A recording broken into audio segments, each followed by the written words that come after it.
So I decided that I was going to start a challenge August 1st. I was like, yeah, I'm gonna plan it and I'm gonna have all these ideas and I'm gonna know exactly what the fuck I'm doing. No. Today is day one and I have all these little 5x5 panels. Fuck. And I have no idea what I'm gonna paint on them. For someone like me who has so many ideas running through her mind, so many different inspirations, so many different things energetically I feel, like naturally, what is easy to create is like these abstract realism pieces. I have like one here that I ripped apart because it had fallen off of my shelf. The wind had knocked it over and then it like gashed a huge tear in it, and so I just was like, just gonna freaking cut it up. And so that's what I did. I might make it into like journals. I have like these pretty like basic blank journals that are just empty. Oh crap. And I was thinking of like putting it on the outside of a journal, so who knows. But anyways, like at first I thought to myself, I'm gonna make this a completely sensual challenge. I'm gonna make this about the sensuality, about what I have taken away from the erotic blueprints, which is like kink, sexual, sensual, energetic, and shapeshifter. But then I thought to myself, you know what? My work is not meant to always be this literal thing. It's not meant to be this, oh, here is a woman like holding a man. Like, oh, that is connection. It's like, I want to like mess around with like texture and color, and I have no idea like what the heck to create from any of these pieces. Like, and so yeah, I go back to this thing about like this abstract expressionism being like really effortless for me. That's not to say that the emotions that come up are, always light and easy. It's like sometimes some heavy shit comes up and it's like, okay, like processing what that feels like through my art. I'm giving it space to be seen. And so yeah, the only thing with doing a challenge of this size is that, okay, this is fucking annoying. Every single one of these panels is shrink wrapped. Like, are you freaking kidding me? You couldn't just use like, and for me, it's like I don't even want, anything wrapped in that type of plastic. I would rather it just be wrapped in a little bow, a little fabric bow. But anyways, what was I saying? Shrink wrap, dude. I'm gonna have to unwrap every single one of these freaking things. Like, this is the last time that I buy these types of bulk pack nonsensical panels. What was I saying? I can't remember what the hell I was saying.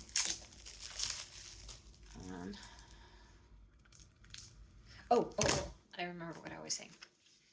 Okay, so the thing with doing a challenge of this size is that my comfort zone is in large scale canvases. I can literally take, like, the biggest canvas that I recently worked on was a 48 by 60, and I can easily like paint one of those things in like a day, and it is freaking exciting. Like, energetically, I'm just like, this feels so good, and it's just boom, there. it's like done. It sets overnight, and the next day I have this complete piece that I'm putting up on my wall. But with doing a challenge like this, of this size, I feel like it's going to be a little bit of, it's going to be a little bit of, dare I say, challenge.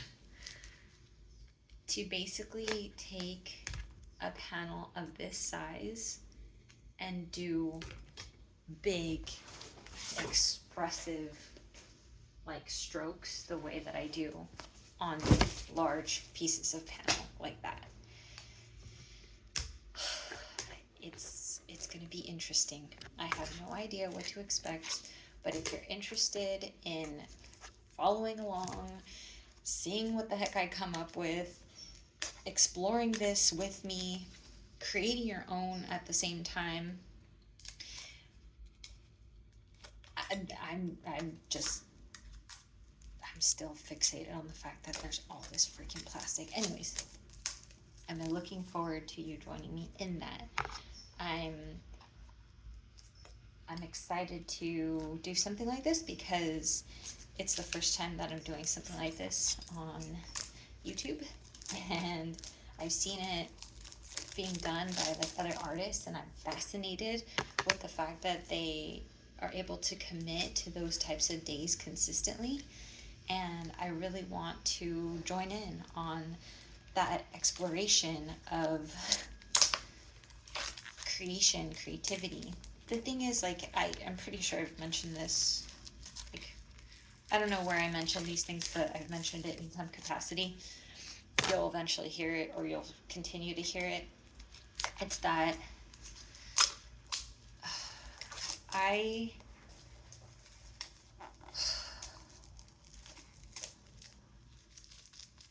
oftentimes see individuals like doing things, and I think to myself, like, I can do that too. But actually, like, getting started is sometimes like the biggest struggle for me.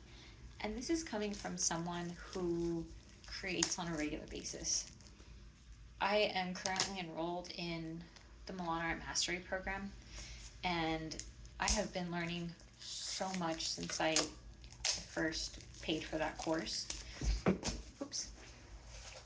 I have been learning so much, and the skills that I have ultimately been developing is just insane. Like, I've always had this natural, like, connection to creating things, whether it was painting, drawing, like sculpting, like those types of things, like, have just felt very natural. Even if I wasn't, like, you know, a master at it, I just felt like those types of things came very easy to me. And I think it's because I didn't shy away from the exploration of the process, maybe the technicality, like, of art has just always kind of been very effortless to me. That, however, doesn't mean that all art that I create stems from the same place.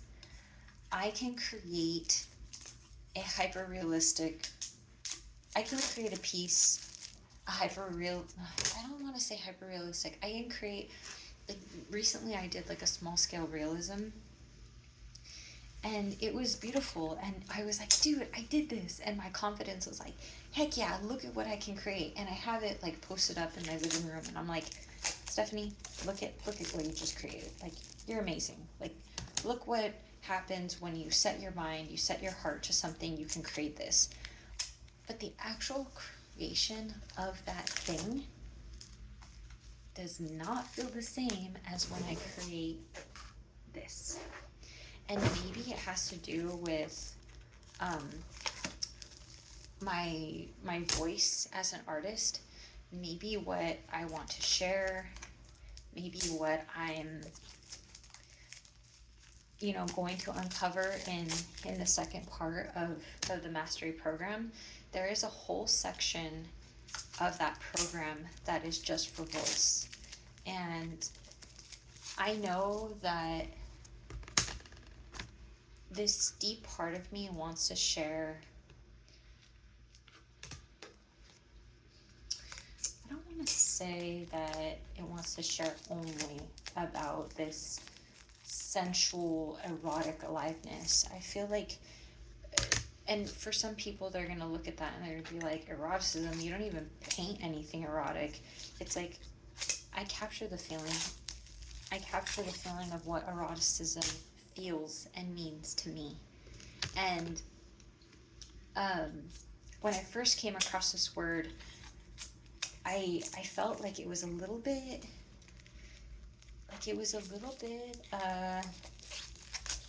like people associate it as a bad word. And maybe what I want mostly out of this entire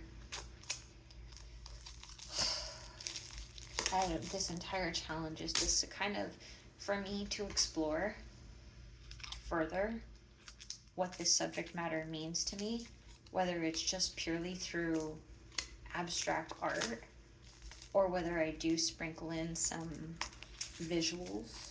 I don't know what that is yet.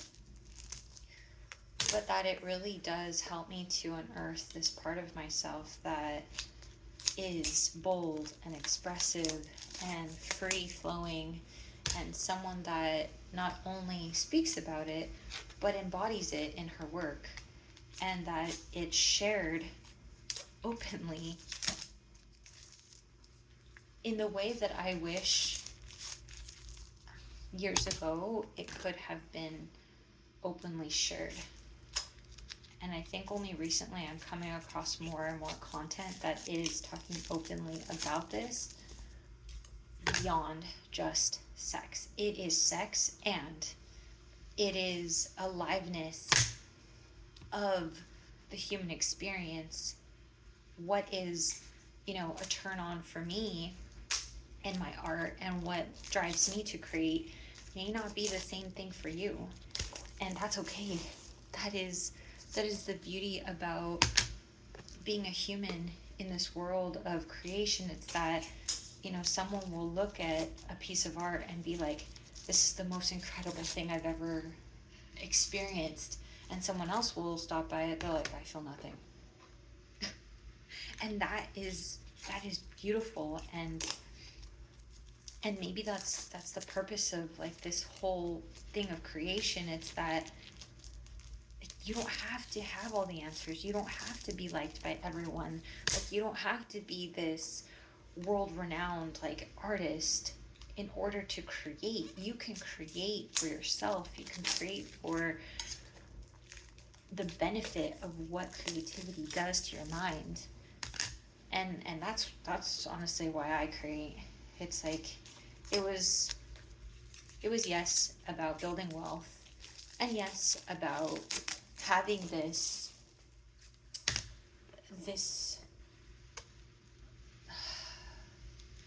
it was about claiming this identity of self instead of just making it this, oh, one day I can be that, or one day after I've had success in this other thing that I've done that is more favorable by society standards, then I will become an artist.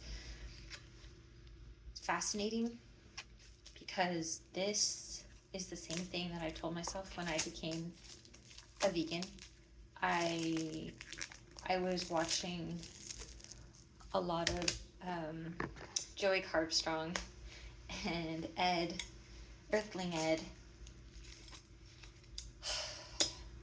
and I thought to myself time and time again when I saw their content, I was like, I'm not smart enough, or I'm not educated enough to feed myself like an effective, vegan diet, and all the other things that my family told me were very prevalent in why I was like, I can't. And then it didn't, look at this. It didn't matter, because eventually what happened is that I just started to learn little by little.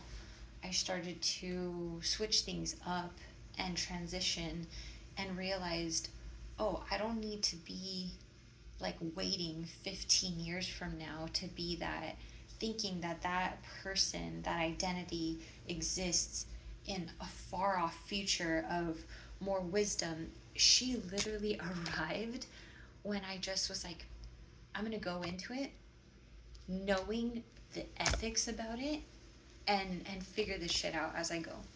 I wasn't starving myself. I wasn't depriving myself of anything. I was literally just saying, okay, I'm choosing this alternative instead. And eventually I ended up even hiring like a fitness coach who is now like one of my most amazing friends. And then realized, oh shit, like there is so much more that I ended up learning about my health, fitness, hormone health, so much more. And then it just became this whole plethora of other things. It was like, oh, you can't be a businesswoman yet because all these other women who you look up to in your life haven't been that yet. It's like, okay, like why can't I go in spite of that? It's like, okay, like why can't you become a full-time artist? Why can't you do this and do that? It's like, and so I stopped putting it off for another day. And so I think just coming around to this challenge, it's like, okay, 31 days. I don't know what I'm creating. I have no exact idea what will come of this, but I'm open to receiving the messages. I'm open to